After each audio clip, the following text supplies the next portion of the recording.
አሁን ዮናታን የተባለው ሰው ወጣቶችን በ6 ቀን ነው ያው ስልጠና ሲባል እንደው በራሱ 6 ቀን ቆጥሮ በ6 ቀን ውስጥ ተፈጥሮ የሚያመጣውን ችግር የሰው ሰራሽ የሚያመጣውን ችግር በአንድ ጊዜ ለሰውየው ፈቶለት ለወጣቱ እንዴት አብቅቶ የሚልከው ክርስቶስ እንኳን እኮ ደቀ መዛሙርቱን 3 ዓመት ከ3 ወር ነው ያስተማረው። እውነት ነው። አምላክ ሲሆን ማለት አይደል? ኦርቶዶክስ ክርስቲያን በመሆን የሚመጡ እንጂ ከኦርቶዶክስ ክርስቲያን ወጥተ የሆነ ቦታ ሄደ አይደለም 6 ቀን 600 ቀን ብትቀመጥ መልካም መሆን አትችልም። ለምን? እውነትን መሰረት ሳታደርግ ሕይወትን መሰረት ሳታደርግ መንፈስን መሰረት ሳታደርግ ክርስቶስን መሰረት ሳታደርግ የምታፈራው ፍሬ የለም። ያለኔ ምንም ልታደርጓችሁ ነው አለ ክርስቶስ። ትልቁን ሰማያት ቅዱስ ጊዮርጊስን እኛ በቤተ ክርስቲያናችን በጣም ትልቅ የወጣት ሰማያታት መልክ ከቅዱስ እስጢፋኖስ ቀጥሎ ዋቢ አድርገን የምንጠራውን ትልቁን ሰማያት ቅዱስ ጊዮርጊስን አጣጥሎ ለሃጃው ነው በሚል የሰደበየ ቋንቋ የማይመጥን ቋንቋ እንኳን አይደለም ከሰባኪ በማይመጥን እንደዚህ አይነት ቋንቋ አዋርዶ አንድን ወጣት ታማኝ ወጣትና መልካም ወጣት እንዴት ተፈጥራለሁ ብሎ ራሱ ያስባል። ራስን አታሉ እንደገና ትውልድ ወደ ማታለል አይነት የሚገባ ካልሆነ በስተቀር በዚህ በኦርቶዶክሳዊነት መሰረት ለሳተነት የምታፈራው ፍሬ የለም። አሁን አንዳንድ ጊዜ እዚህ ስልጠናዎች አካባቢ የምታየው ነገር አለ። እኔ ሄጄ ይሄን ትቼ አንዳንዶቹ ፎርጅዶች ናቸው። ፎርጅድ ድራማ ነው። እዚህ ገዳም ነበርኩላል ቼክ ስታረጋቸው እዛ ገዳም ሳይሆን ናይት ክለብ ነበሩ ናቸው። አንዳንዶቹ በሚያሳፍር መልኩ ሌላ ቦታ ኦርቶዶክስም ያልሆኑ ሰዎች ናቸው። በግድ መስቀል አሳስሮ ለዚህ ነው ኦርቶዶክሳዊነት በነገራችን የፈለገ ሰማይና ምድር ይጋጫል እንጂ በቤተ ክርስቲያን ያልተለወጠ ሰው ተለውጠዋል ብላ አትናገርም። የእርሱ የንስሐ ልጅ የነበረ የተመለሰ አለ ፓስተር። ይሄ አሁን ፊት ለፊት እየመሰከረ ያለው ያልተመለሰን ግን ተመልሷል ብለህ ብታመጣ ውሸት ነው። ለዚህ ነው ይሄ ለውጥ የሚመጣው ኦርቶዶክሳዊ ለውጥ የሚመጣው ኦርቶዶክስ ክርስቲያን ስትሆን። ለምንድን ነው ለውጡ የሚመጣ? መሰረቶቿ የታወቁ ስለሆኑ ኪሳቸው በሚገባ ሳንቲምና በሚቆረስላቸው እንጀራ በሚቆረጥላቸው ቁርጥ ሳይሆን ለምን ስጋቸው እንኳን አይቆረጥም? የራሳቸው እንዲህ ባለ ጽናት የክርስቶስና የቤተ ክርስቲያንን ፍቅር ማሳየት የሚችሉ መልካም ወጣቶች ናቸው። ኦርቶዶክሳዊ ወጣት መገለጫው ምንድነው? ስኬታማ ነው። በፈተና ውስጥ ያልፋል፣ ግን ስኬት ላይ ይደርሳል። ያንን ይዞ ሲሄድ ነው። ሁለተኛ መንፈሳዊ ጥባት ያለው ነው። ልፍስፍስ አይደለም። በሆነ ማስታወቂያ ተወስዶ የሚጠፋ አይደለም። ድፍረት አለው። ድፍረቱ ስጋዊ አይደለም። ድፍረቱ መንፈሳዊ ነው። መንፈሳዊ ጥባት ነው። እውነትን እውነት የሚል ውሸትን ውሸት የሚል ተመሳስሎ ብቻ ከሆነ ነገር ጋር የሚል አይደለም ኦርቶዶክሳዊ ወጣት። ስለዚህ ሙሉ የሆነ መንፈሳዊ ጥባት አለው። ስለዚህ መንፈሳዊ ድፍረት ያለው ወጣት የኦርቶዶክሳዊነት ውጤት ነው። በስመ አብ ወወልድ ወመንፈስ ቅዱስ አሐዱ አምላክ አሜን። የተወደዳችሁና የተከበራችሁ በሀገር ውስጥና በውጭ ያላችሁ የኢትዮጵያ ኦርቶዶክስ ተዋሕዶ ቤተክርስቲያን ማህበረ ምእመናን ወምእመናት የጥበብ ተዋሕዶ ሚዲያን የምትከታተሉት እንደምን ቆያችሁ? አምላካችን መድኃኒታችን ኢየሱስ ክርስቶስ ስሙ የተመሰገነ ይሁን። የእናታችን ቅድስተ ቅዱሳን ንጽሕተ ንጹሐን የድንግል ማርያም አማላጅነት የጻድቃን የሰማዕታት የነቢያት የሐዋርያት ጸሎታቸው በረከታቸው ከኛ ጋር ይሁን። እግዚአብሔር አምላካችን ለዚች ሰዓትና ለዚች ደቂቃ ያደረሰን ቅዱስ እግዚአብሔር ስሙ የተመሰገነ ይሁን። ዛሬ እንደ እግዚአብሔር በጎ ፍቃድ በተለየ ሁኔታ ጥበብ ዘተዋሕዶ በልዩ አቀራረብ ልዩ መርሃ ግብር ይዛ ቀርባለች። ሁላችሁም በያላችሁበት ቦታ ጥበብ ዘተዋሕዶ ሚዲያን እንድትከታተሉ በቅዱስ እግዚአብሔር ስም እለምናለሁ። የዛሬ መርሃ ግብራችን ከሁለቱ መምህራን ጋር ከመጋቢ ሃይማኖት ከመምህር ተስፋዬ ሞሲሳና ከመጋቢ ሰናያት ከመምህር አብይ መኮንን ጋር አንድ ላይ ፕሮግራማችንን እንጀምራለን። የዛሬ መርሃ ግብራችን መነሻ ሐሳብ የምናደርገው ለውይይታችን ለሁላችንም እንድመቸን መልካም ወጣትነት በስልጠና ወይስ በኦርቶዶክሳዊነት በሚል ይሆናል። መልካም ወጣት በስልጠና ነው ወይስ በኦርቶዶክሳዊነት በሚል እንደ እግዚአብሔር በጎ ፍቃድ የዛሬውን መርሃ ግብራችን በደንብ አድርገን እንሄዳለን፣ እንከታተላለን።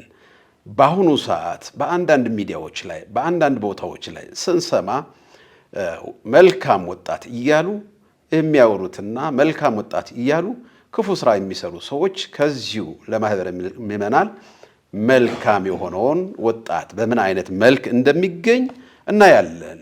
የመጀመሪያ ክፍል የምናደርገው ከሁለቱ መምህራን መካከል ከመጋቢ ሰናያት ከአብይ መኮንን ጋር አንድ ጥያቄ መጋቢ ለርሶ አቀርባለሁ።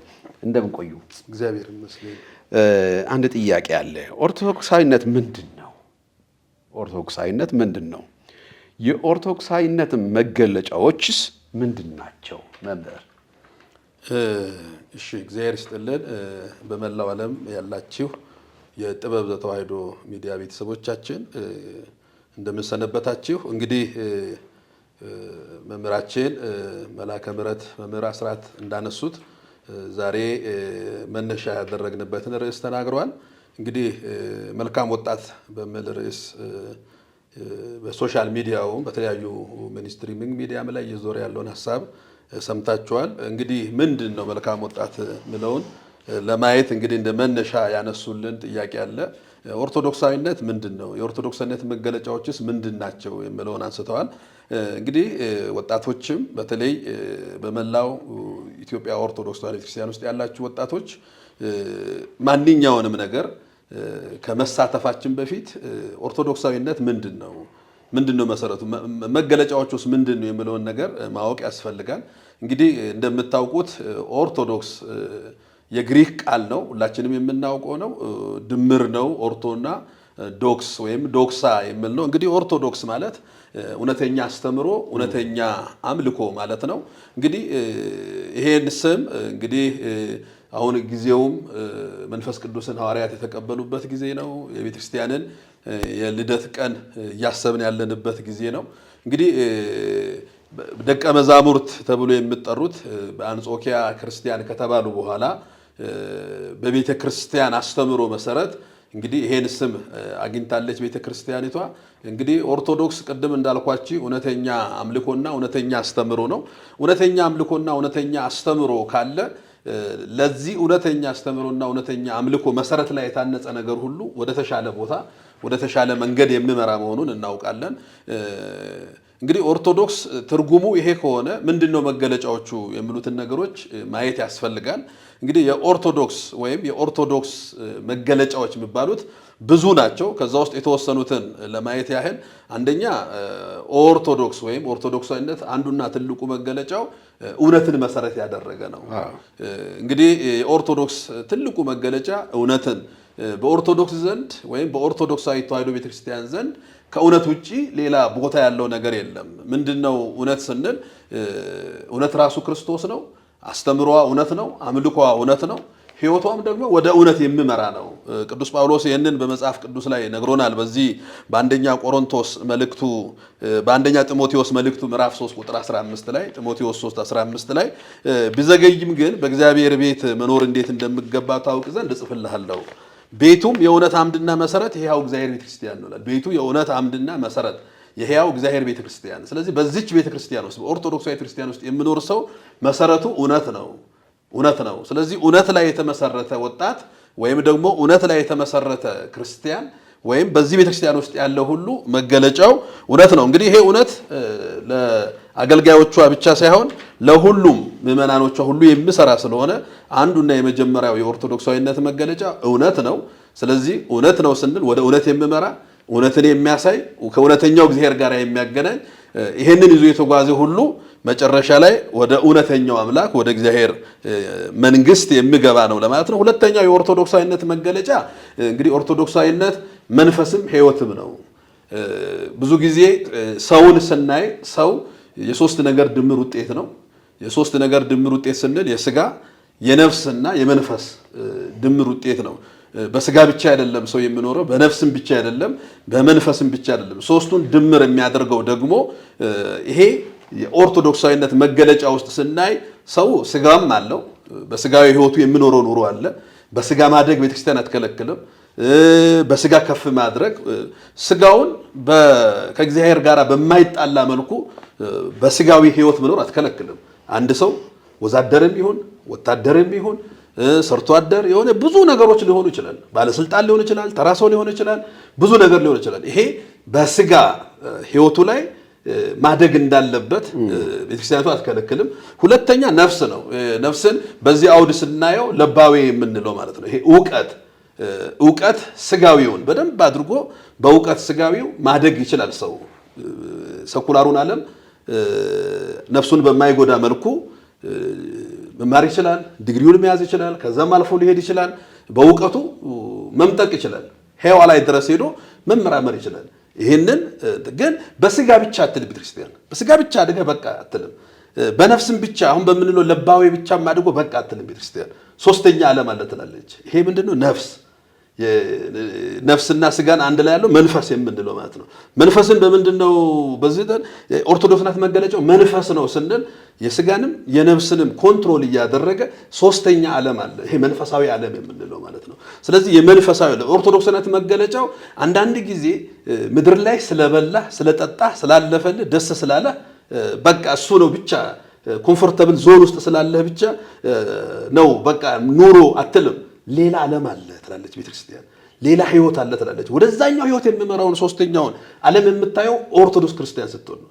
የመንፈሳዊ ዓለም ለዚህ ነው ክርስቶስን በወንጌል እኔ የነገርኳችሁ ቃል መንፈስም ህይወት ብሎ ይላል።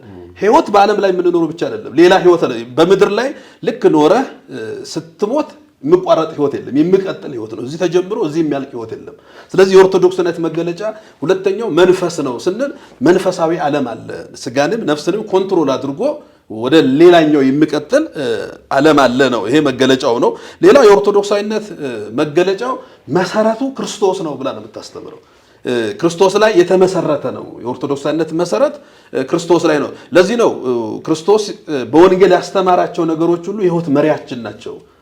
ለአንድ ኦርቶዶክስ የህይወቱ መሪ መመሪያ የሚሆነው ክርስቶስ የመሰረተውን ነገር። ለዚህ ነው እኛ ኦርቶዶክሳዊት ቤተክርስቲያን ክርስቶስ ነው የመሰረታት፣ ሐዋርያት ነው ያስተማሯት፣ አባቶቻችን ነው የጠበቋት፣ እኛ የተቀበልናት ናት። በዚህ ፕሪንሲፕል ስትሄድ የምታገኘው ክርስቶስን ነው። መሰረቱ እሱ ነው። ስለዚህ ክርስቶስ ላይ የተመሰረተ ቤተክርስቲያን እስከሆነ ድረስ መሪህ መመሪያ ሁሉ የክርስቶስ ነው የሚሆነው። ሐዋርያት የሚያስተማሩት ክርስቶስ ያስተማረውን ነው።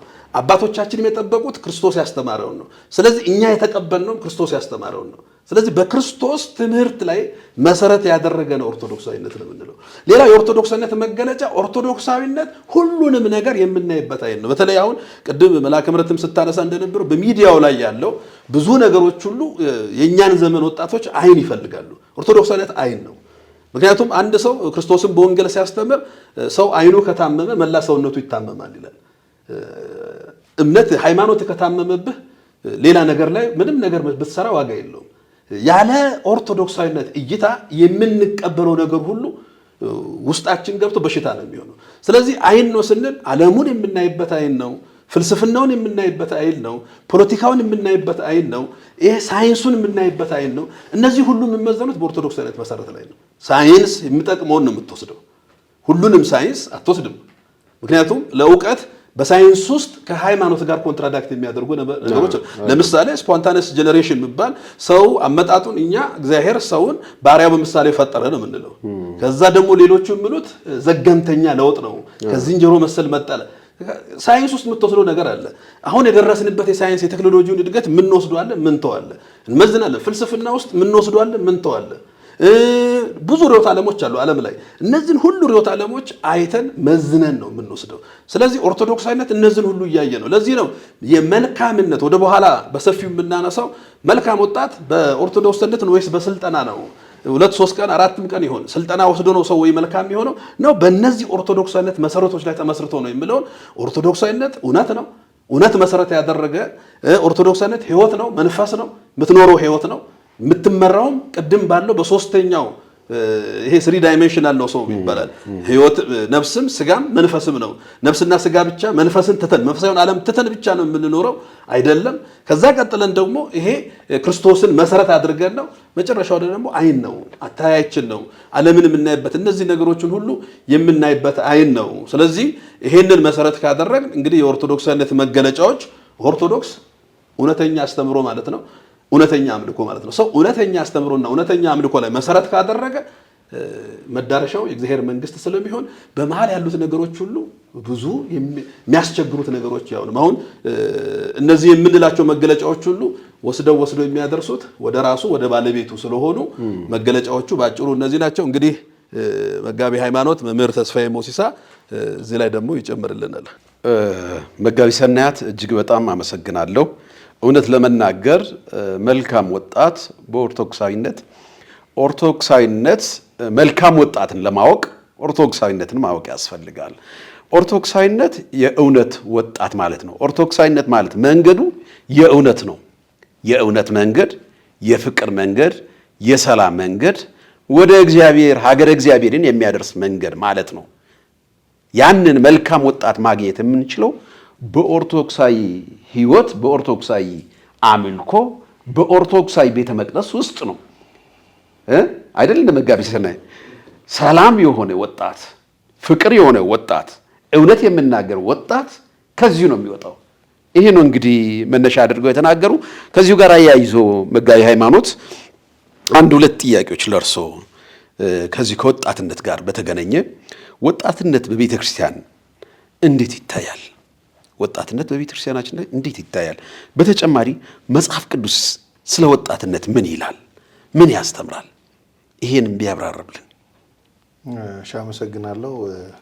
እግዚአብሔር ይስጥልን። በመላው ዓለም የምትገኙ የጥበብ ተዋሕዶ ሚዲያ ተከታታይ ቤተሰቦቻችን በያላችሁበት በቅድሚያ የእግዚአብሔር ሰላም ይድረሳችሁ ለማለት ፈልጋለሁ። ቅድም እንግዲህ መጋቢ ሰናያት እንደተናገሩት ኦርቶዶክሳዊነት በጣም ጥልቅ የሆነ ትርጉም ያለው ነው። በዚህ አሁን ባለን የውይይት ሰዓት ብቻ ራሱ ፈተን ተርጉመን የምንጨርሰው አይደለም። ግን እንደው ጠቅለል ለማድረግ ያክል መጋቢ ሰናያት ባነሳው ሀሳብ ላይ ኦርቶዶክሳዊነት በአጭሩ ከክርስቶስ የተቀበልነውን የእምነት እውነት ሳይሸራርፍ በምልአት የሚያሳይ ነው። ይሄ እውነት ነው ስንል ያንን ከክርስቶስ ልብ የፈለቀውን እውነት በምልአት የሚያሳይ ሆኖ ነው የምናገኘው። አንድ ሊቅ ምንድን ነው የሚለው? እንደውም ኦርቶዶክሳዊት ቤተክርስቲያን በህብረቷ ውስጥ ላሉ ምዕመናን የመዳን ታቦት ናት ይላል። ታቦት ማለት ማደሪያ ማለት ነው እና የሰው ልጆች እዚህ ህብረት ውስጥ ያሉ አካላት የሚድኑባት፣ ለዘላለም ህይወት ገንዘብ የሚያደርጉባት፣ መንፈሳቸው የሚበለጽግባት የመዳን ማደሪያ እና ታቦት ናት በማለት ነው የሚገልጣት። እዚህ እውነተኛውን ክርስቶስን ለማግኘት አስተማማኙ መንገድ ኦርቶዶክሳዊ መንገድ ነው ማለት ነው። ሌላ መንገድ የለም። የእውነት ሌላ አቋራጭ የለም። የተሰራልን በር አንድ ነው። የኖህን መርከብ ብንመለከታት በጣም በሚደንቅ ሁኔታ ከእንስሳቱም አነስታ ተባይታ እያደረገች ከሰውም ልክ እንደዚያው ባለ መንገድ ነው የሰበሰበችው። ግን ያን ሁሉ ሰብስባ አራዊቱም እንስሳቱም ምኑም የገባበት የኖህ መርከብ በሯ አንድ ብቻ ነበር ነው የሚለን መጽሐፍ። እና ሌላ የእውነት በር የለም። አንድ በር ነው የሚኖረው። ያ የእውነት በር ኦርቶዶክሳዊ የእውነት በር ነው። ስለዚህ ይሄ ሕያውነት የሚለገስባት እስትንፋስ ኦርቶዶክሳዊት ቤተክርስቲያን ናት ማለት ነው እና ሰው ስለዚህ ኦርቶዶክሳዊነትን ልክ እንዲህ ባለ መንገድ ነው የምንረዳው። ሌላው ኦርቶዶክሳዊነትን ቅድም መጋቢ ሰናያት እንዳለው እውነት የሚያሰኛት አንዱ መንፈሳዊ የዘር ሐረጓ ነው። መንፈሳዊ የዘር ሐረግ አላት። ይህ መንፈሳዊ የዘር ሐረጓ ራሱ አሁን ያለን ኦርቶዶክሳውያን ክርስቲያኖች የመንፈሳዊ የዘር ሐረጋችን የሚመዘዘው በሐዋርያት እምነት ላይ የተመሰረተ ከጥንት ክርስቲያኖች ነው። ወደ ኋላ ስንሄድ መነሻችን የሚጀምረው በወንጌል የዓለምን መልክ ከለወጡ ከሐዋርያት ነው። እንደገና ብንመለስም የምንደርሰው ልክ እነሱ ጋር ነው። ሌላ ስፍራ የለንም ማለት መዳረሻችን ያ ነው። ስለዚህ ይሄ የቤተክርስቲያን መገለጥ በኦርቶዶክሳዊነት የምንጠብቀው እውነት ነው ማለት ነው። ይህን የቤተክርስቲያን መገለጥ እንግዲህ በቤተክርስቲያን ውስጥ ያልተቋረጠው ራሱ ሐዋርያዊ ተተኪነት የስርዓተ ክህነቱ ምናምን ብንመለከት አሁን ድረስ በመኖሩ ኦርቶዶክሳዊነት የእውነት ማሳያ ነው እንላለን። ስለዚህ ይሄ ከጌታ የተቀበሉት ቅድም ያለው እሱ አንድ እምነት አለ፣ አንድ ጥምቀት አለ፣ አንድ ምስጢር መጋጠሚያችን የሚሆነ ይሄ ነው። የምሰሷችን መስራይነት ከቅዱስ ጴጥሮስ ጋር እኛን የሚያስተሳሰረ ምሰሶ ይሄ ነው። ስለዚህ ይሄ አንድ ህይወት ሐዋርያት ለተተኪዎቻቸው እጅ በመጫን የሰጡት ተተኪዎቻቸው ደግሞ ሌሎች እየሰጡ እኛ ዘመን ድረስ የደረሰ ነው ማለት ነው። ስለዚህ ይሄ እውነት መተኪያ ሊኖረው የማይችል የሚጠበቅ ነው። ስለዚህ አንዱ ይሄ ነው። ስለዚህ የእምነታችንን ስም ኦርቶዶክስ የሚል አድርገናል ማለት ነው። ቅድም እንደተነገረው የቀጥተኛ እውነት ማለት። ስለዚህ ራሱ ኦርቶዶክሳዊት ቤተክርስቲያንን የእውነት ቤት የሚያሰኛት ሌላው ምክንያት በታሪክ በየዘመናቱ ለእውነት ስጋት የሆኑ በርካታ የነገረ መለኮት ስህተቶችን በመከራከርና በመርታት ከቀደመው ትምህርት ጋር አሸናፊ ሆና ከቀደመው ትምህርት ጋር በመዛመድ ያንን በመጠበቅ ከጥንታውያን የቅዱሳት መጻሕፍት ምስጢር ጋር በመኖር የምትገለጥ ቤተክርስቲያን ናት። ስለዚህ እቺ ቤተክርስቲያን ኦርቶዶክሳዊት እንከን የለሽ ቤተክርስቲያን ናት ማለት ነው እና ስለዚህ በዚህ በአምልኮ ህይወት ውስጥ አክሊል ከተቀበሉት ጋር መዛመድ ነው። እንደገና ክርስቶስን ማምለክ ነው፣ የቀደሙትን ማክበር እና ይህ የእምነት እውነት እና ምሰሶ ነው ብለን እናምናለን። አንድ ታላቅ አባት ምን ይላል? በተለይ በዚህ በትውፊት ላይ የተመሰረቱ ሀሳቦችን አንዱ እኛ ቅዱስ ትውፊት የምንለው አለ፣ ከእነሱ ጋር የሚያዛምድ ነው። ሐዋርያዊ ቅብብሎሽ የምንለው ዮሐንስ ዘደማስቆ ይባላል። ምን ይላል? የተቀበልነውን ወግ ይላል እንጠብቃለን እንጂ አባቶቻችን ያስቀመጧቸውን የጥንት ምልክቶች አናጠፋም። የቤተ ክርስቲያንን መሰረት በጥቂትም ቢሆን መሸርሸር ከጀመረን በአጭር ጊዜ ውስጥ ህንፃው ሁሉ መሬት ላይ ይወድቃልና ይላል። ስለዚህ ይሄ የአባቶቻችንን ህይወት ጠብቀን የምንኖርበት ትልቁ ወግ አለን። የቅዳሴያችን ወግ አለ፣ ስርዓት አለ። እኛ የምናስቀድሰው ቅዳሴ ሐዋርያት ይኖሩት ነው፣ ክርስቶስ ያደረገው ነው። ስለዚህ እነዚህ ነገሮች ሁሉ ለኦርቶዶክሳዊነት የእውነት ማሳያዎች ሆነው የሚገለጡ ናቸው። ሌላው ወደ ሁለተኛው ጥያቄ ስንመጣ እንግዲህ ኦርቶዶክሳዊነት በቤተክርስቲያን ውስጥ እንዴት ይታያል መጽሐፍ ቅዱስ ስለ ኦርቶዶክሳዊነት ላይ የሚለው አንዱ ራሱ መነሻችን ራሱ እግዚአብሔር ነው። እግዚአብሔር አምላካችን ወጣቶችን በተለየ አይን ነው የሚያከብረው፣ በተለየ አይን ነው የሚመለከተው።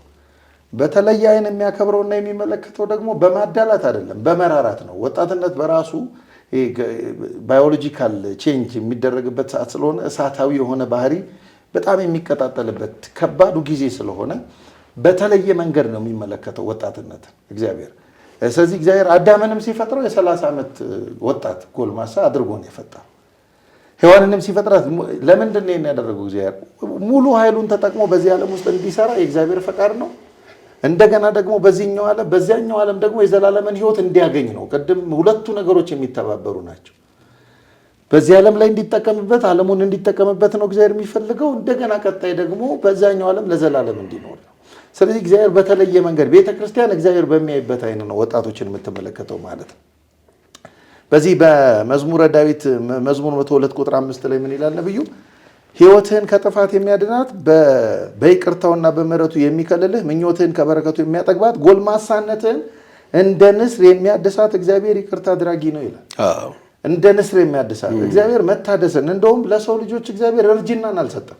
ሰው ከኃጢአት የተነሳ የሚያመጣው የሚጎትተው ነው እንጂ ራሱ እግዚአብሔር በተለየ መንገድ እንዲያረጅና እንዲሞት ሳይሆን የሰው ልጅ ፈቃዱ በዚህ ዓለም ላይ የእግዚአብሔርን መልክና ፈቃድ አስተናግዶ ወደ ዘላለማዊ ሕይወትና ወደ ርስቱ መሻገር ነው የእሱ ዓላማ የነበረው እግዚአብሔር። እና ስለዚህ አንዱ ይሄ ነው፣ ራሱ እግዚአብሔር የሚያይበት አይን ነው፣ ቤተክርስቲያን የምታይበት አይን ነው። ሁለተኛ ሐዋርያው ቅዱስ ጳውሎስ ለጢሞቴዎስ የተናገረው ቃል አለ። አንደኛ ጢሞቴዎስ ምዕራፍ 5 ቁጥር 1 ላይ ሽማግሌዎችን አትንቀፍ፣ ነገር ግን ለእነርሱ እንደ አባትህ ሁን ይልና ይሁኑልህ፣ ለጎበዞቹም እንደ ወንድሞች ታዘዝ ይላል።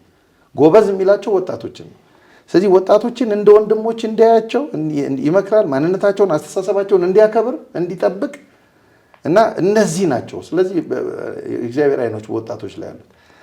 ስለዚህ እግዚአብሔር አሸናፊና ደስተኛ ወጣቶችን ሁልጊዜ ይፈልጋል ማለት ነው። ሁልጊዜ ይፈልጋል እና ወጣቶች ብርቱ ጉልበት ያላቸው ናቸው። ወጣቶች በሁሉም የህይወት ዘርፎች ስኬታማ ለመሆን ተስፋ የሚያደርጉ ናቸው። ራሱ እድሜው ያንን የሚጠይቅ ስለሆነ ማለት ነው እና ስለዚህ ቤተክርስቲያንን ዝም ብለን ስንመለከታት ራሱ አምላካችን እግዚአብሔር ደቀ መዛሙርቱን ሲመርጣቸው አብዛኞቹ ወጣቶች ነበሩ።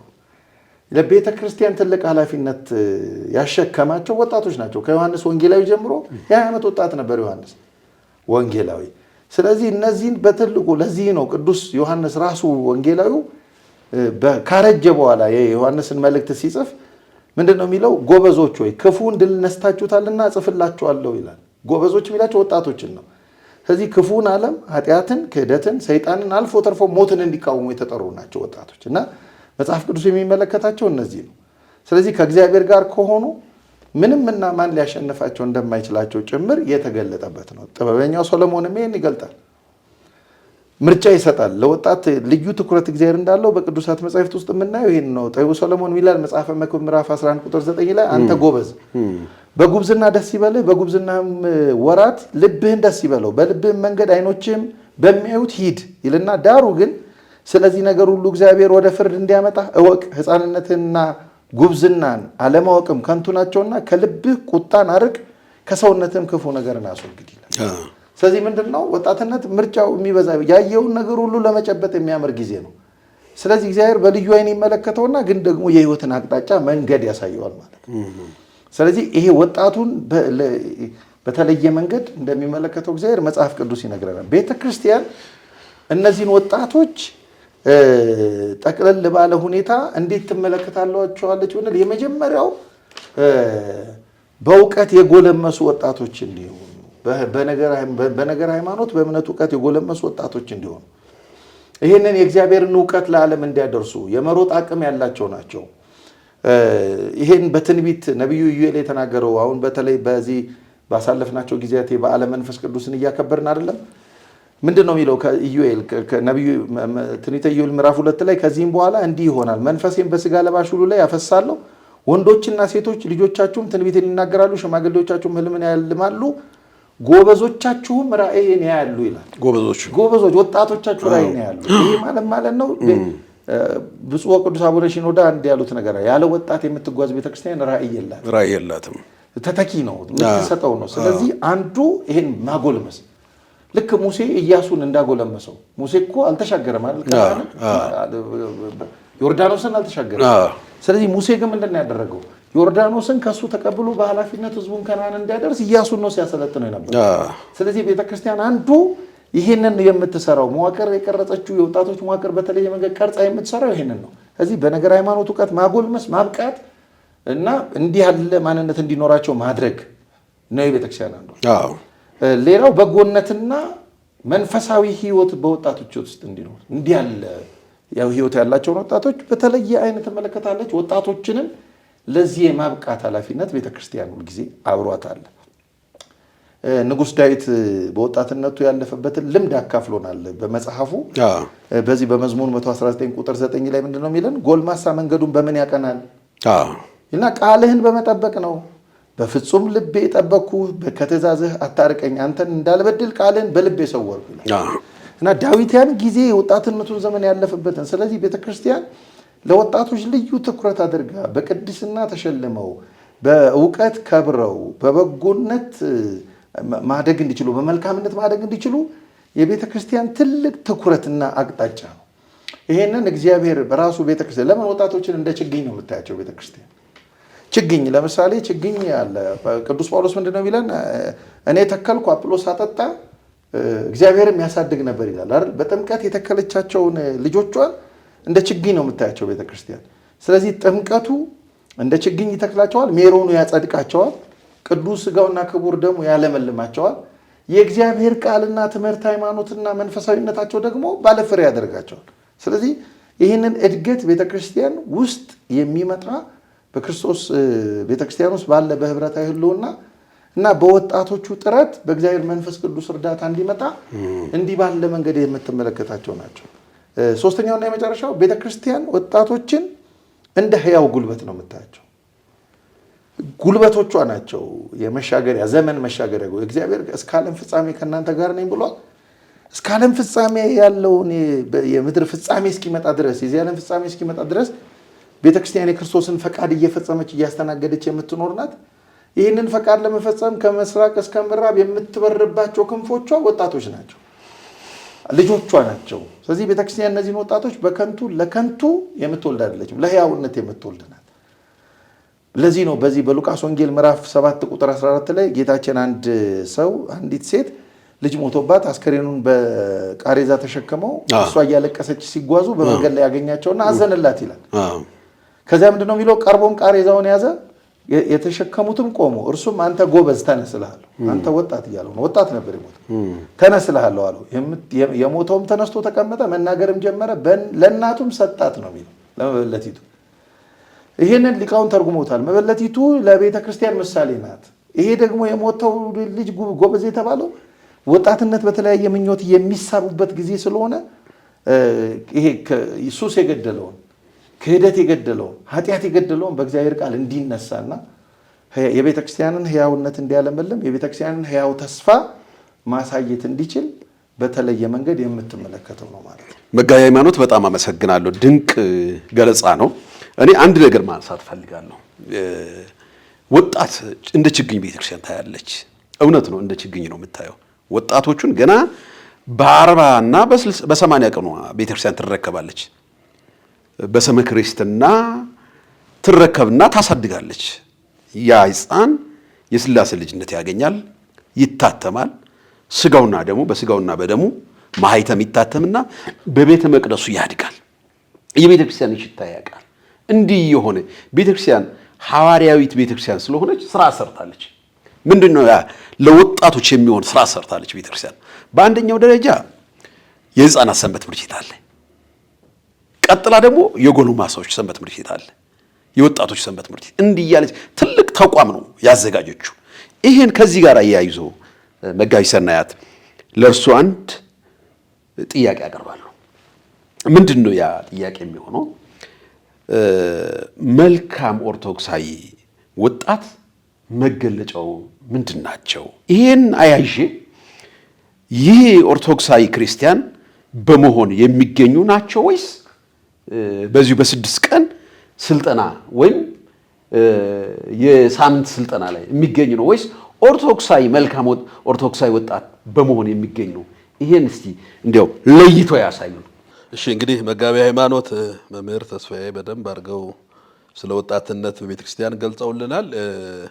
እንግዲህ ይሄ በተለይ ወጣትነትን ብዙዎቻችን በሚገባ መረዳት ስላለብን በሚገባ ስለ ወጣትነት ማየትም ስላለብን በተለይ የኦርቶዶክስ ተዋሕዶ ቤተክርስቲያን ወጣቶች ይሄን መርሃ ግብር ሲከታተሉ ብዙ የወጣትነት ዳይናሚዝም ወይም መቀያየሮች ስላሉ ቅድም በደንብ መጋቢ ሃይማኖት ሲያነሳ ነበረ። በህይወታችን ውስጥ እጅግ በጣም ከባድ ጊዜ የሚባለው ወጣትነት ነው። የወጣትነትን ጊዜ አልፎ መሄድ እንግዲህ ጌታችን መድኃኒታችን ኢየሱስ ክርስቶስ ቅድም ስል እንደነበረው ቅዱሳን ሐዋርያትንም በወጣትነት ዘመናቸው ነው የጠራቸው። ወንጌል ማስተማር ሲጀምርም ክርስቶስም በወጣትነት ዘመኑ ነው። እንግዲህ በፍትሐ ነገሥታችንም የወጣትነት ዕድሜ ከ20 እስከ 40 ብሎ ነው የሚያስቀምጠው። በዚህ ዕድሜ ውስጥ ያለ ሰው ነው እንግዲህ ወጣት ተብሎ በብዛት የምጠራውና በዚህ ዕድሜ ውስጥ እጅግ በጣም ተቃያሪ ነገሮች አሉ። ለውጥ ፈላጊ ነው ወጣቱ። ከሆነ ጉዳይ ጋር የተገናኘ ነው። አንድ ሰው ጠዋት ተነስቶ ስሮጥ ሁሉም ሰው ነገ ሯጭ ነው የሚሆነው። ኢትዮጵያ በሩጫ ስታሸንፍ ሁሉም ሰው ሯጭ ነው የሚሆነው። በእግር ኳስ ሁሉም እግር ኳስ ተጫዋች ነው የሚሆነው። ወደ ቤተክርስቲያናችንም ስንመጣ ጥሩ መነኩሴ ያየ ሰው መነኮስ ነው የሚፈልገው። ጥሩ ባለትዳር ያየ ሰው ጥሩ ባለትዳር መሆን ነው የሚፈልገው። ይሄ ትክክለኛ ማንነታችንን የምንገነባበት ምክንያቱም አራቱ ባህሪያተ ሥጋ አይደል የምንለው እግዚአብሔር የፈጠረበት የምድር መሰረቷ ጽኑ ነፋስ ነው ይላሉ አይደል አባቶቻችን። እንግዲህ የኛም ከነፋስነት ወደ እሳትነት ከእሳትነት ወደ ውሃነት እየተባለ ነው የሚሄደው። እንግዲህ መጨረሻ ላይ መሬት ነው። ይሄኛውን የወጣትነትን ጊዜ ስናይ ግን አንድ በደንብ ልሰመርበት የሚገባው በሶስቱም ፒላሮች በሶስቱም መንገዶች ይሄ በማህበረሰብ ወይም ሶሻል ኢኮኖሚካል እና ፖለቲካል እነዚህ ሶስቱ ጉዳዮች ላይ ወጣትነት እነዚህ ሶስቱ ጉዳዮች ላይ ፎከስ የሚደረግበት ነው። አሁን የመልካም ወጣትነት መገለጫዎች ሁሉ ከነዚህ ጋር የሚያዙ ናቸው። በነገራችን እኛ መልካም ወጣት ስንል ለቤተክርስቲያን ብቻ አይደለም ለሀገርም ጭምር ነው። ለሀገር ጭምር ትልልቅ አስተዋጽኦ የሚያደርጉ ወጣቶች የሚፈሩባት ናት የኛ ቤተክርስቲያን ብለን ነው የምናስበው። ለዚህ ነው በሶስቱም ስንል በማህበራዊ ህይወቱም ጠንካራ የሆነ ወጣት፣ በኢኮኖሚውም ጠንካራ የሆነ ወጣት፣ በሌሎቹም መስተጋብሮች ጭምር ጠንካራ የሆነ ወጣት ነው። እንግዲህ ይሄን የወጣትነትን ጊዜ ብዙ ሰዎች በተለያየ ቋንቋ ይገልጡታል። ወጣትነት በተወጠረ ገመድ ላይ መሄድ ነው ይላሉ። ሰው በተወጠረ ገመድ ላይ መሄድ ይችላል። አዎ በደንብ አድርጎ መሄድ ይችላል። ግን ምን ይፈልጋል? የተወጠረ ገመድ ላይ መሄድ ባላንስ ማድረግ ይፈልጋል። ባላንስህን ከሳት ትወርቃለህ። ወደኋላ መመለስ የማንችላቸው ጊዜያቶች ውስጥ አንዱ ወጣትነት ነው። በነገራችን አሁን አብዛኞቹ ወጣቶች በዚች ሀገር ውስጥ ያሉ የኛ ቤተክርስቲያንም ልጆች የወጣትነት ጊዜያቸውን እጅግ በጣም በሚገርም ሁኔታ መጠበቅ አለባቸው። ካለፈ አለፈ ነው፣ ወደኋላ መመለስ የለውም። ብዙ ሰዎች እድሜያቸው ከወጣትነት ጊዜ ካለፈ በኋላ ወደኋላ ተመልሰው በዛን ጊዜ እኮ እንዲህ ማድረግ ነበረብኝ የሚሏቸው ብዙ ነገሮች አሉ። ለምን? ባላንስን እንዳይስቱ። አሁን ልክ የተወጠረ ገመድ ላይ ይሄድ ባላንስ ከሳክ ትወርቃለህ፣ ከወደክ ነው። ላለመውደቅ ግን መሻገር ይችን ጊዜ አልፈ የወጣትነት ዘመንን ስታልፍ ወደኋላ ሄደ እጅግ በጣም ያንን ዘመን ይሄን በማድረግ ነው የምትሉ። ለዚህ ነው አንዳንዶች ደግሞ ምን ይላሉ? ወጣት የነብር ጣት ይላሉ። ምን ማለት ነው? ወጣት የነብር ጣት ማለት ነብር ሁሉንም ነገር የሚሰራው በምኑ ነው? በጣቱ። ጠላት የሚከላከል በጣቱ ነው። ከዛፍ ወደ ዛፍ የሚዘል በጣቱ ነው። ለዚህ ነው ለአንድ ሀገርም ለቤተ ክርስቲያናችንም ትልቁ ኃይል ወጣት ነው። ስለዚህ ወጣትነት በእኛ ቤተ ክርስቲያን ውስጥ ትልቅ ነው፣ ቦታው ትልቅ ነው። ቤተ ክርስቲያኒቷም ክርስቶስም መጨረሻ በጥብርያዶስ ባህር ቅዱሳን ሐዋርያትን ባገኘ ጊዜ ጠብቅ ከተባሉት ውስጥ አንዱ ወጣቶችን ነው። ጠቦቶችን፣ ጠቦት የተባለው ወጣት ነው። ግልገሎችን፣ ጠቦቶችን ጠብቅ ብሏል። ቅድም በመጋቢያ ሆነ ተማስተዋል። ጠቢቡ ሰለሞንም በጉብዝና ወራት ፈጣሪን አስብ ነው ያለው። እግዚአብሔር የበለጠ ለምን መሰለህ የጉብዝና ወራት አስቸጋሪ ጊዜ ስለሆነ ነው። ጎንበስ ብለህ በሶስት እግር መሄድ ስትጀምር ሳይሆን በጉብዝና በወጣትነት ብዙ ሰው ደስ የማያሰኙ ቀናት ከፊት ያሉና ብሎ ስመክር ምዕራፍ 12 ቁጥር 1 ላይ በጉብዝና ወራት ፈጣሪን አስብ ደስ የማያሰኙ ቀናት ሳይመጡ ይላል።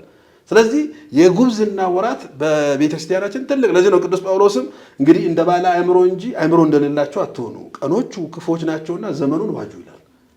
ስለዚህ ዘመንን አሸንፎ የመሄድ ጉዳይ ነው የወጣትነት ጉዳይና ስለዚህ ይሄን ዘመንን የመዋጀት እዚህ ኤፌሶን 5 ላይ ገለጠው ቁጥር 17 ላይ ዘመኑን ዋጁ፣ ዘመኑን ግዙት፣ ዘመኑን አሸንፉት። ወጣቱ ዘመንን አሸንፎ ዘመንን ገዝቶ አልፎ መሄድ ይጠበቅበታል።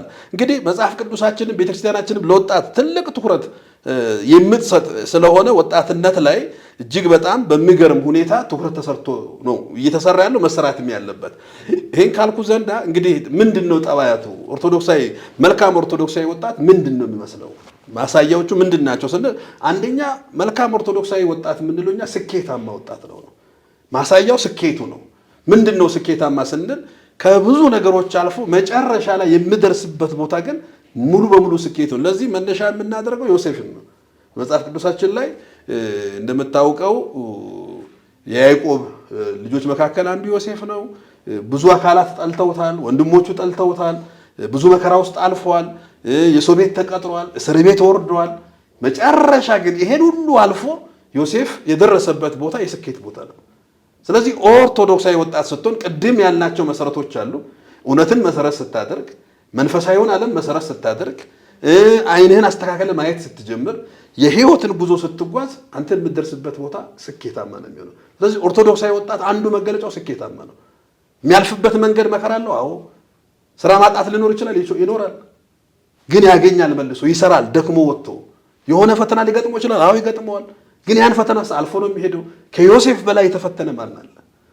ያውም በወንድሞቹ ተፈትኗል፣ ጉድጓድ ውስጥ ተጥሏል፣ በ20 ብር ተሽጧል። የሰው ቤት ዕቃ ጣቢ ነበር እኮ ይላል ዮሴፍ መጽሐፍ ቅዱስ። ዮሴፍ ዕቃ ሲያጥብ እግዚአብሔር ከሱ ጋር ነበር ይላል። እንግዲህ የሰው ቤት ዕቃ ጣቢ የነበረው ዮሴፍ የፈርዖን ቤተ መንግስት ነው የገባው። ስለዚህ ስኬታማ ነው።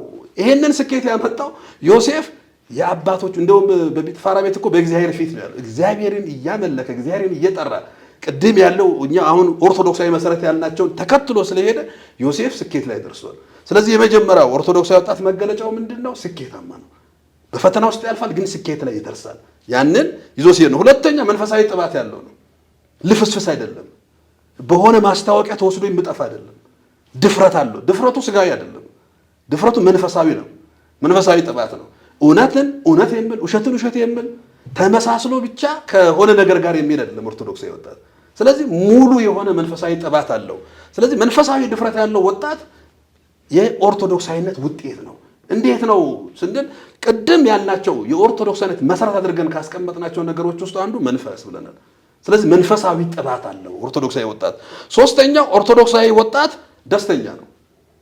በነገራችን አንድ ኦርቶዶክሳዊ ወጣት በህይወቱ ደስተኛ ነው። አሁን ዓለማችን ላይ አንዱ እያጠና ያለነው ነገር ብሎ ሳቲስፋክሽን የለም። ወጣቱ ሳቲስፋክሽን የለውም፣ ደስታ የለውም። በትንሽ ነገር ይማረራል። ለዚህ እኮ ነው በማስታወቂያዎች ክትፎ ትበላለህ ሲባል ከአዲስ አበባ ተነስቶ አሳም ሮጠው ደስታ እዛ የሚገኝ መስሎት ነው። ጮማ ስጋ አዘጋጅተናል፣ የሆነ ነገር አዘጋጅተናል ምናምን ሲባል ሮጦ የሚለው ለምን ደስታን እያጣ ስለሆነ። በኦርቶዶክስ ውስጥ ትኖር ግን ደስታ ነው። ለምን ነው ደስታ የሚሆነው? የደስታ ምንጭ እግዚአብሔር ስለሆነ። ለዚህ እኮ ነው ሁል ጊዜ በጌታ ደስ ይበላችሁ። ቅዱስ ጳውሎስ እንዳለው ሁል ጊዜ በጌታ ደስ ይበላችሁ፣ ደግሜ እላለሁ ደስ ይበላችሁ አለ ፊልጵስዩስ 4:4 ላይ። ስለዚህ ኦርቶዶክሳዊ ወጣት ደስተኛ ነው። የሆነ ይደብሮኛል፣ ድብርት ውስጥ ነኝ። ለደስታው ምንጭ ደግሞ ስካር አያደርግም። ለደስታው ምንጭ ጫት አያደርግም። ለደስታው ምንጭ ስጋራ አያደርግም። ለደስታ ምንጭ ሱስ አያደርግም። ኦርቶዶክሳዊ ወጣት የደስታው ምንጭ እግዚአብሔር ነው። ለዚህ ነው መልካም ኦርቶዶክሳዊ ወጣት በኦርቶዶክሳዊነት መሰረት ላይ ስታነጽ ደስተኛ ነው የሚሆነው። ሌላኛው ኦርቶዶክሳዊ ወጣት የታወቀ ማንነት አለው። በነገራችን የታወቀ ማንነት ስንል በስራ ቦታ፣ በትምህርት ቤት፣ በሁሉም ቦታ እንጥቀስካን መጥቀስ ስለምንችል በየቦታው ኦርቶዶክሳውያን ወጣቶችን መጥቀስ ይቻላል። በሁሉም እንደ ኢትዮጵያም እንደ ዓለምም እዚህ ቦታ ያሉት ኦርቶዶክሳውያን ምሳሌ ሊሆን የሚችሉትን ማንሳት ይቻላል። በዚህ ቦታ ነገል ያሉ፣ በዚህ ቦታ የታወቀ ማንነት አለው። ይጾማል፣ ይጸልያል፣ ቤተክርስቲያን ይሄዳል፣ ጉቦ ይበላል፣ ትዳሩን አክባሪ ነው፣ ፈርሃ እግዚአብሔር አለው። እነዚህ ነገሮች ሁሉ የታወቁ ማንነቶቹ ናቸው፣ ግልጽ ናቸው። የኦርቶዶክሳዊ ወጣት ይሄንን 3 ቀን ሄዶ የሆነ ስልጠና ለተሳተፈ መጥቶ አይደለም። ኦርቶዶክስ ክርስቲያን ሆኖ ቅድም እንዳልከው ከአብራከ መንፈስ ቅዱስ ከማየ ዮርዳኖስ ተወልዶ በቤተ ክርስቲያኗ ውስጥ እያደገ በንስሐ አባት እየተመከረ በዛም በቤተ ክርስቲያኗ ባሉት መዋቅሮች እየተማረ ዲቨሎፕ ያደረገው በነገራችን በአንድ ቀን የሚገነባ ነገር እየተገነባ ነው የመጣው። ግንባታ ነው ይሄ፣ የመንፈሳዊ ዓለም ግንባታ ነው። ኦርቶዶክሳዊ ወጣት የታወቀ ማንነት ሌላው ፍሬያማ ነው። ኦርቶዶክሳዊ ወጣት 30 60 100 ያማረ ፍሬ የሚያፈራ ነው። ፍሬዎቹ አሉት ይታያሉ፣ መሬት ላይ ወርደው ፍሬያቸው በደንብ አድርገው የምታያቸው ብዙ ፍሬዎች አሉ በኦርቶዶክሳዊ ወጣት ውስጥ። እነዛ የኦርቶዶክሳዊ ወጣት መገለጫዎች ነው። እነዚህ በምን ይመጣሉ ያልከው ኦርቶዶክስ ክርስቲያን በመሆን የሚመጡ እንጂ ከኦርቶዶክስ ክርስቲያን ወጥተህ የሆነ ቦታ ሄደ አይደለም 6 ቀን 600 ቀን ብትቀመጥ መልካም መሆን አትችልም። ለምን? እውነትን መሰረት ሳታደርግ፣ ሕይወትን መሰረት ሳታደርግ፣ መንፈስን መሰረት ሳታደርግ፣ ክርስቶስን መሰረት ሳታደርግ የምታፈራው ፍሬ የለም። ያለ እኔ ምንም ልታደርጉ አትችሉም ነው ያለ ክርስቶስ። በዚህ በኦርቶዶክሳዊነት መሰረት ላይ ሳትነጣነጥ የምታፈራው ፍሬ የለም። አሁን አንዳንድ ጊዜ እዚህ ስልጠናዎች አካባቢ የምታየው ነገር አለ። እኔ ሄጄ ይሄን ትቼ አንዳንዶቹ ፎርጅዶች ናቸው። ፎርጅዶች ድራማ ነው። እዚህ ገዳም ነበርኩላል ቼክ ስታረጋቸው እዛ ገዳም ሳይሆን ናይት ክለብ ነበሩ ናቸው። አንዳንዶቹ በሚያሳፍር መልኩ ሌላ ቦታ ኦርቶዶክስም ያልሆኑ ሰዎች ናቸው። በግድ መስቀል አሳስረው ለዚህ ነው ኦርቶዶክሳዊነት በነገራችን የፈለገ ሰማይና ምድር ይጋጫል እንጂ በቤተ ክርስቲያን ያልተለወጠ ሰው ተለውጠዋል ብላ አትናገርም። የእርሱ የንስሐ ልጅ የነበረ የተመለሰ አለ ፓስተር። ይሄ አሁን ፊት ለፊት እየመሰከረ ያለ ያልተመለሰን ግን ተመልሷል ብለህ ብታመጣው ውሸት ነው። ለዚህ ነው ይሄ ለውጥ የሚመጣው ኦርቶዶክሳዊ ለውጥ የሚመጣው ኦርቶዶክስ ክርስቲያን ስትሆን። ለምንድን ነው ለውጥ የሚመጣ? መሰረቶቿ የታወቁ ስለሆኑ ቅድም ያልናቸው መገለጫዎቹ ስላደረጉ ነው እንጂ ያ ለውጥ የሚመጣው በስልጠና በሆነ ነገር በስልጠናማ ቤተክርስቲያናችን ቅድም ያነሳው አለ እኮ ከትምህርት ምንድነው ከኬጂ ጀምሮ እስከ ዩኒቨርሲቲ መግቢያ ድረስ የምታስተምረው ኮርስ አለ። ዩኒቨርሲቲ ሲገቡ የግቢ ጉባኤ ተማሪዎች ኮርስ አለ። እነዛ ሁሉ በኦርቶዶክሳዊነት ላይ እያሳደጉ የሚሄዱ ትምህርቶች ናቸው። ያውም በህይወት ዘመናቸው ልክ እየተማሩ እያደጉ የሚሉት እንጂ የሆነ ጊዜ ለሆነ ጉዳይ የሚሆነው በነገራችን ኦርቶዶክሳዊ ወጣት ኦርቶዶክሳዊነቱን ባጣበት ማግስት መልካምነትን አይደለም ህይወቱን ጭምር ነው የሚያጣው። ይሄ ነው ባጭሩ። መጋቢ ሃይማኖት እጅግ በጣም አመሰግናለሁ። ረገጥ አድርጎ ነው የተናገሩት። ኦርቶዶክሳዊ ወጣት መጋቢ ሰናይ እንደተናገሩ መጋቢ ሃይማኖት ስኬታማ ወጣት ነው። ስኬታማ እግዚአብሔርን የሚፈራ ቤተክርስቲያንን የሚፈራ ውሸትን፣ ኃጢአትን፣ በደልን የሚያውቅ ለእግዚአብሔር የሚቆም እንጂ ድራማ የሚሰራ ወጣት በኢትዮጵያ ቤተክርስቲያን በሐዋርያዊት ቤተክርስቲያን እቺ ቤተክርስቲያን ሐዋርያዊት ቤተክርስቲያን ናት። በዚህች ቤተክርስቲያን ውሸታምና አስመሳይ ድራማ የሚሰራ ወጣት የለም። ከዚህ ጋር ያይዞ መጋቢ ሰናት ያነሱትን እስቲ እንዲያው ይጨምሩበት እርሶ። አመሰግናለሁ። መጋቢ ሰናት ያው በደንብ አንስቶታል። እኔ በጣም የሚያሳዝነኝ ነገር ምንድነው አንዱ እንግዲህ ያው ወጣትነት አንዱ ችግሩ ራሱ ወጣትነት ፈተና ነው የሚሆነው። ይሄ ባዮሎጂካል እንትኑ ራሱ ሁኔታው ፈተና ነው የሚሆነው። ቅድም እንዳለው መምህራቢ ብዙ ነገሮችን ሲያይቶ የሚያምን አንድ ቆንጆ ቆብ ያደረገ መነኩሴ እና መልኩ የሚያምር ሲመለከት ምንኩስና ያምረዋል። የሆነ ደግሞ ናይት ክለብ ላይ ዘፋኝ ሲመለከት ድምፁ ያማረ ዘፋኝ መሆንና እንደዚህ አይነት ፔንዱለማዊ አይነት ህይወት ውስጥ የሚመላለስ ስለሆነ በጣም ጠንካራ የሆነ መሰረት ላይ መቆም አለበት ወጣት። ከዚህ አንፃር እኔ አሁን በጣም የሚደንቀኝ ነገር ከመጨመሪያ አስቀድሞ አሁን ይሄ ዮናታን የተባለው ሰው ወጣቶችን በ6 ቀን ነው። እኔ ያው ስልጠና ሲባል እንደው በራሱ 6 ቀን ቆጥሮ በ6 ቀን ውስጥ አንተ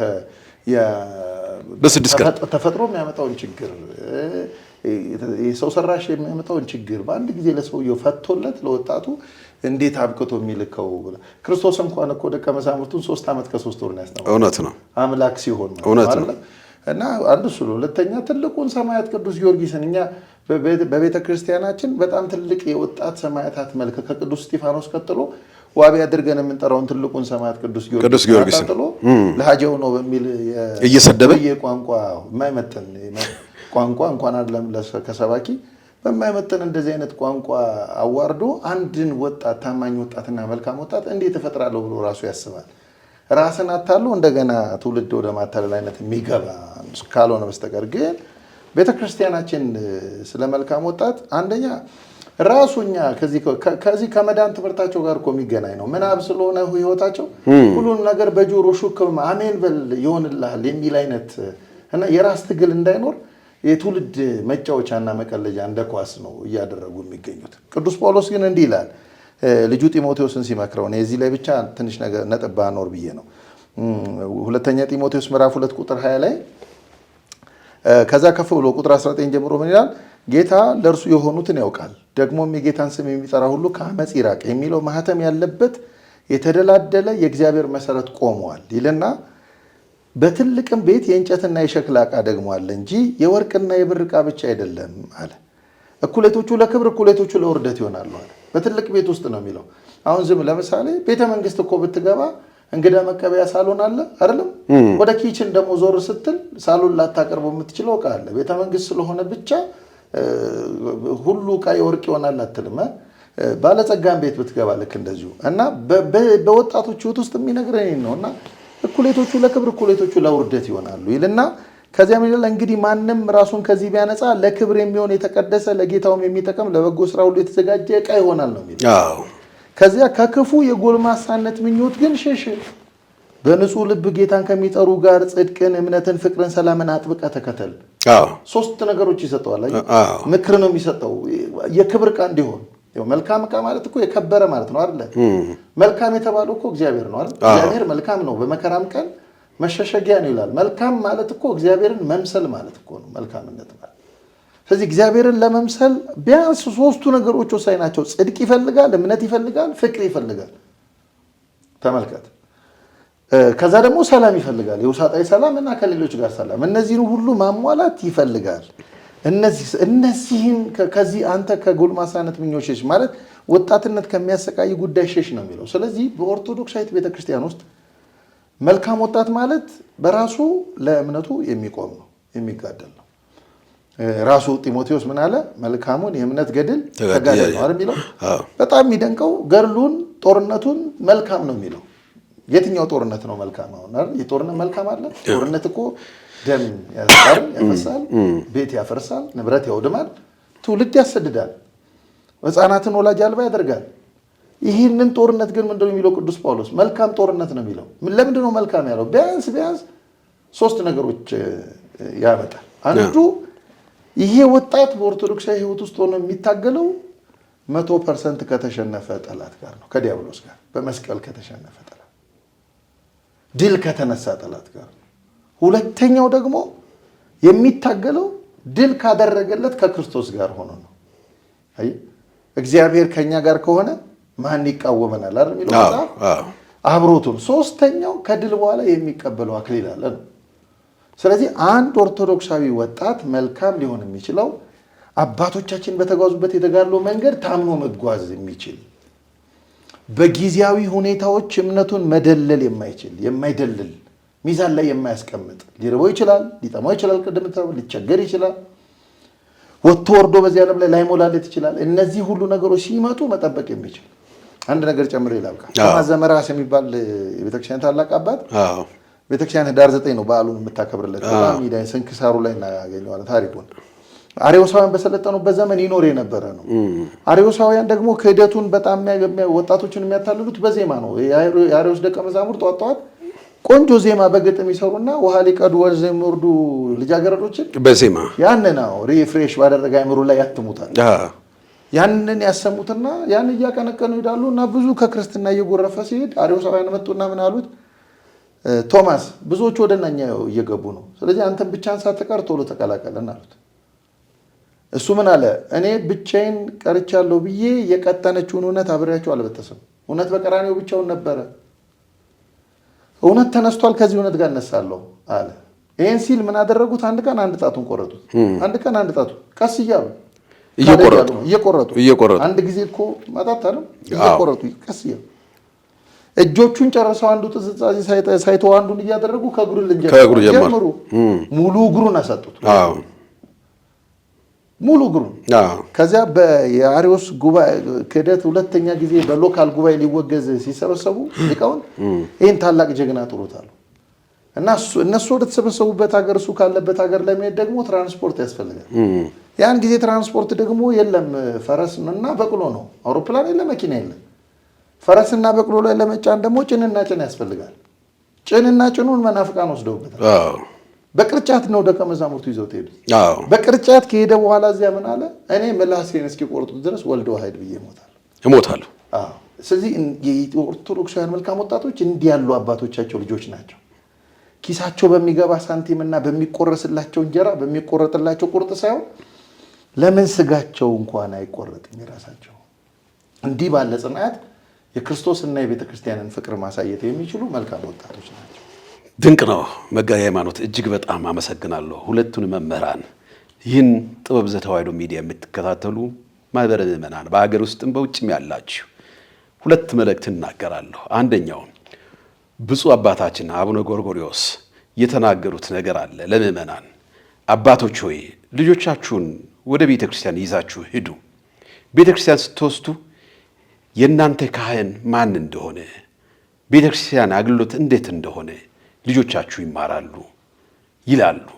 በተጨማሪ በሀገራችን በኢትዮጵያ በውጭም ዓለም ያላችሁ ሐዋርያዊት ቀዳማዊት ቤተ ክርስቲያን ስንዱ እመቤት ለወጣቶች ያዘጋጀችው ነገር አለ። እውነት ለመናገር ወጣቶች በእግዚአብሔር ስም አደራ የምትለው በክረምት የትም እንዳትሄዱ፣ ከቅድስት ቤተ ክርስቲያን ውጭ የትም እንዳትሄዱ። ቤተ ክርስቲያን ሂዱ። ሰንበት ትምህርት ቤት ተመዝግባችሁ ተማሩ። በያላችሁበት አጥቢያዎች አይደለም እንደ መምህራን በያላችሁበት አጥቢያ ሰንበት ትምህርት ቤት ተመዝግባችሁ ቤተ ክርስቲያን በቂ ኮርስ በቂ ትምህርት ትሰጣለች። ስንዱ እመቤት ናት ቤተ ክርስቲያን። ይቆየን። የሚቀጥለውን ክፍል እንከታተላለን። የሚቀጥለውን ክፍል የምናነሳው ልዩ ልዩ መረጃዎች አሉ። ታድሶ መናፍቃን እንደዚሁም መልካም ወጣት ብሎ በየቦታው በማህበራዊ ሚዲያ የሚናገሩ ተንኮለኞችና ክፉ ሰዎች ከጀርባው ያለው ነገር ምን እንደሆነ ለናንተ በልዩ አቀራረብ በልዩ ሁኔታ እናቀርባለን። እስከዛ ግን ከኛ ጋር ቆዩ። ለሁሉም በሀገር ውስጥም በውጭም የቅድስት ቤተ ክርስቲያን ልጆች በተለይ ወጣቶች ወደ ቅድስት ቤተ ክርስቲያን ኑ፣ ትምህርቷን ተማሩ። ጠዋት ሰርክ በቤተ ክርስቲያን ተገኝታችሁ ነግ በክዳን ሰርክ ደግሞ በሰርክ ጉባኤ በክዳን እና በሰርክ ጉባኤ ተገኝታችሁ የቤተ ክርስቲያንን ትምህርት ተማሩ። እሁድና ቅዳሜ የቤተ ክርስቲያንን አብነት ትምህርት ቤት እንዲሁም የሰንበት ትምህርት ቤት ኮርስ አለ። ይህን እንድትማሩ በቅድስት ቤተ ክርስቲያን ስም እንጠይቃለን። ይቆየን። ጥበብ ዘተዋሕዶ ሚዲያ